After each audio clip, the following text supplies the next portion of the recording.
প্রিয় শিক্ষার্থীবৃন্দ, স্বাগতম জানাই আইটি প্রোগ্রামার চ্যানেলে। আমি আছি আপনাদের সাথে প্রীতম ভৌমিক।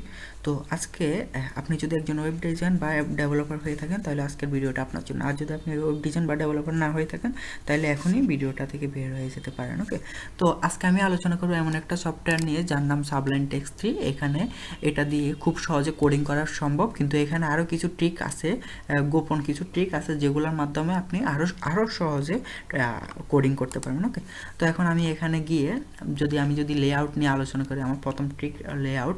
তো এখন আপনি ভিউতে গিয়ে এখানে দেখেন কিন্তু শুধু সিঙ্গেল। আমি যদি এখানে একটা সিএসএস ফাইল নিয়ে আমার এরকমটা আসবে। তো এখন আমি চাচ্ছি দুইটা ফাইলে দুইটা পেজ আমি একসাথে দেখবো এবং দুইটা একসাথে কাজ করতে পারবো। ওকে, তো এটার জন্য আপনি ভিউতে যাবেন, ভিউতে গিয়ে লেআউটে ক্লিক করবেন এবং এখানে দেখেন কলাম 2। আপনার যদি দুইটা কলাম দরকার তাহলে কলাম 2তে ক্লিক করতে পারেন। আমার দুইটাই দরকার। সাপোজ আমি এখানে ক্লিক করলাম, দেখেন আমার কিন্তু দুইটা পেজ ভাগ হয়ে গেছে।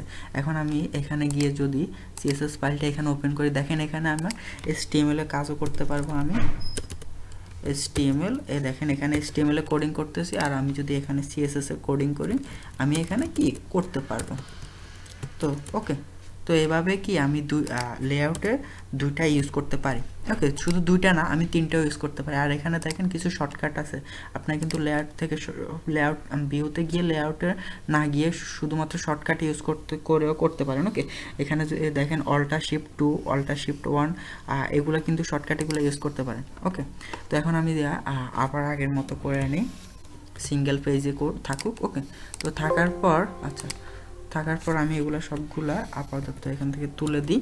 তো এখন আমার দ্বিতীয় নাম্বার ট্রি। তো এখন আমি যদি এখানে যদি লিখি, আচ্ছা আমি HTML-টা লিখে ট্যাব প্রেস করার সাথে সাথে আমার কি এখানে HTML বেসিক স্ট্রাকচারটা চলে আসছে। আচ্ছা আমি যদি এখানে যদি লিখি HTML-5 আমার কিছু আসে না, ট্যাব প্রেস করার পরেও কিছু আসে না। এগুলা আরও কিছু শর্টকাট আছে। আমি যদি এখানে কোনো কিছু একটা কল করতে চাই, আমি কল করতে পারবো কিন্তু এভাবে। আমি সাপোজ ডিপ কল করে ডিপ নিয়ে এখানে আমি ক্লাস নিতে পারি কি 1, এটা কি নর্মালি। এখন আমি যদি এখানে যদি আরও ইজিভাবে নিতে চাই, আমি 1 যদি দিই এখানে আসছে।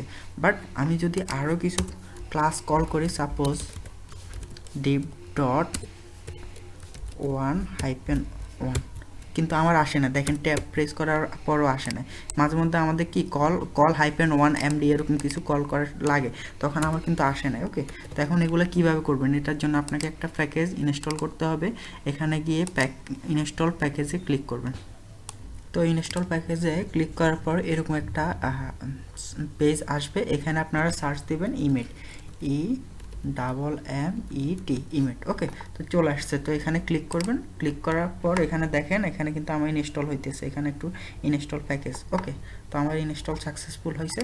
তো এখানে আমি দেখেন, এখন আমি যদি কল করি deep dot call MD suppose 7, দেখেন ট্যাব প্রেস করার পর কিন্তু আমার ক্লাসটা অটোমেটিক কল হয়ে গেছে। আবার আমি এখানে দিতে পারি ডিপ হ্যাশ কল MD2, দেখেন ট্যাব প্রেস করার পর কিন্তু অটোমেটিক আইডি কল হয়ে গেছে, ক্লাস কল হয়ে গেছে।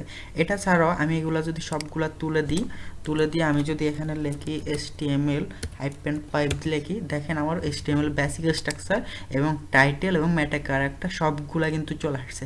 এটা শুধুমাত্র পসিবল ইমেটের দ্বারা। ওকে, ইমেট প্যাকেজটার দ্বারা। আচ্ছা, তো এখন আমার ইমেটটা ইনস্টল করার পর এখন আমার তৃতীয় নাম্বার ট্রিক কি। তৃতীয় নাম্বার ট্রিকের জন্য এখন আমি যদি সাপোজ এখান থেকে একটা নতুন ফাইল দরকার, দেখেন এখানে কিন্তু রাইট বাটন ক্লিক করার পর মাত্র 4 থেকে 5টা কি আপনারা অপশন দেখাইতেছে, কিন্তু আমার যখন সাইড বার এনহ্যান্স একটা প্যাকেজ আছে, যখন ওইটা ইনস্টল করবো তখন রাইট বাটন করলে শুধুমাত্র 3টা না 5টা না অনেকগুলো আসবে। তো এটার জন্য আপনারা কি করতে হবে, প্যাকেজ কন্ট্রোলে যাবেন, যাওয়ার পর ইনস্টল প্যাকেজে যাবেন, যাওয়ার পর এখানে সার্চ করবেন সাইড বার এনহ্যান্সমেন্ট, দেখেন এখানে চলে আসছে, এখানে ক্লিক করবেন। তো এখানে আমার দেখেন ইনস্টল হইতেছে। ওকে, তো এখানে ইনস্টল হওয়ার পর আমার এখানে একটু সময় নিতেছে। ইনস্টল হওয়ার পর এখন দেখেন আমি যদি এখানে রাইট বাটন ক্লিক করি কোনো একটা ইয়েতে নিয়ে রাইট বাটন, দেখেন অনেকগুলো অপশন আসছে এখানে। শুধুমাত্র এটা possible package side bar enhancement দ্বারা। ওকে, এটা ছাড়াও আপনি যদি এখানে ক্লিক করেন, এখানে HTML এর এখানে দেখেন আরও অনেকগুলো অপশন আছে। এটা শুধুমাত্র পসিবল, আপনি দেখেন এখানে সি দ্বারা সি প্রোগ্রামিংয়ের কোডিং করতে পারেন, সি হ্যাশ, C++, এগুলার দ্বারা শুধুমাত্র আপনি এগুলা অনেকগুলো অপশন আছে, এগুলো আপনি ইউজ করতে পারবেন এখানে ক্লিক করে। এখন আমি শুধু HTML এ কোডিং করতেছি, এই কারণে এখানে HTML-টা সিলেক্ট। ওকে, এটা শুধুমাত্র পসিবল সাইড বার এনহ্যান্সমেন্ট দ্বারা। ওকে, এখন আমার ৪৪ নাম্বার ট্রিক, এটার জন্য আমাকে এখানে গিয়ে প্যাকেজ কন্ট্রোলের মধ্যে গিয়ে ইনস্টল করতে হবে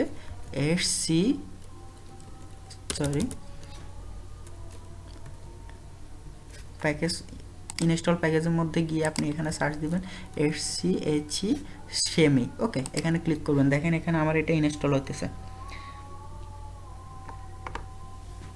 তো ইনস্টল হওয়ার পর এখানে আমি যদি যাওয়ার পর দেখেন এখানে কালার সেমি একটা কি অপশন আছে, এখানে ক্লিক করবেন। ক্লিক করার পর এখানে অনেকগুলো অপশন আছে, আপনি যদি যে কোনো একটা সিলেক্ট করে দেখেন কালারটা কেমন হয়। আমি যদি দ্বিতীয়টাতে ক্লিক করি, দেখেন আমার পুরো সাবলাইনে কালারটা চেঞ্জ হয়ে গেছে। ওকে, এখানে আমি যদি আবার যাওয়ার পর আমি যদি এটাতে ক্লিক করি, আবার কালারটা লেখার কালার সবগুলো পরিবর্তন হয়ে গেছে। এখন আমি যদি আবার আগের জায়গায় ফিরে আসতে চাই, তাহলে আমাকে কি মনোকিয়াতে ক্লিক করতে হবে, দেখেন আগের কালারটা চলে আসছে। ওকে, তো এটা ছিল কি ৪৪ ট্রিক। এখন আমার পঞ্চম ট্রিকটা কি, এখন আমার এখানে পুরো পুরো পেজটা একটু খেয়াল করেন। এরপর এখানে গিয়ে আপনি এখানে থিম নামে একটা অপশন আছে, এখানে এটা হচ্ছে কি, এখন দেখেন এখান থেকে কিন্তু আপনার থিমটা চেঞ্জ করতে পারবেন। এখানে আমি যদি দ্বিতীয়টা, এখানে শুধু দুইটা থিম আছে। ওকে, আপনি যদি প্রথমটা করেন তাহলে পুরোটা ব্ল্যাক হয়ে যাবে, কিন্তু দ্বিতীয়টা ডিফল্টভাবে থাকে একটা ওয়েবসাইটে, ওইটা এতটুকু সাদা হোয়াইট কালার আর এতটুকু ব্ল্যাক, কিন্তু আপনি যদি প্রথমটা সিলেক্ট করেন তাহলে সবগুলোই ব্ল্যাক হয়ে যাবে, দেখেন। ওকে, তো এই ছিল আমার 5টা ট্রিক। দেখা হবে নেক্সট কোনো টিউটোরিয়ালে, সে পর্যন্ত ভালো থাকবেন। আর যদি ভিডিওটা দেখে যদি ভালো লেগে থাকে অবশ্যই লাইক, কমেন্ট, শেয়ার এবং সাবস্ক্রাইব করতে ভুলবেন না, এবং সাবস্ক্রাইব করে পাশে থাকা বেল আইকনটা অন করে দেবেন সবার আগে আপডেট ভিডিওটি পেতে। তো সবাই ভালো থাকবেন, থ্যাংক ইউ।